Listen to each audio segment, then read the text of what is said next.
По предварительной информации, причиной возгорания в общежитии Чувашского государственного института культуры и искусств стало нарушение правил эксплуатации электроприборов. Об этом сегодня главе республики на еженедельном совещании доложила министр культуры Светлана Каликова. По ее словам, 12 февраля огонь вспыхнул на 4-м этаже пятиэтажного здания в 16 часов 46 минут. В это время в общежитии находились 40 человек. Все они были эвакуированы. На задымление среагировала противопожарная сигнализация. Спасатели прибыли на место в течение 6-7 минут и ликвидировали возгорание. 22 человека на ночлег были размещены в общежитии музыкального училища, остальные разъехались по родственникам и знакомым. У самого Института культуры в общежитии есть комнаты для размещения студентов. Они уже училище культуры, то есть музыкальное училище, общежитие вчера переехали.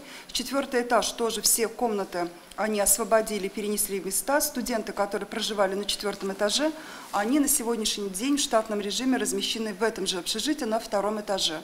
Лично выехала и ознакомилась с условиями проживания, размещения студентов в общежитии музыкального училища и, конечно, лично выехала в само общежитие Института культуры. На сегодняшний день потребностей, то есть обращаться в какие-то другие учреждения нет, студенты все размещены.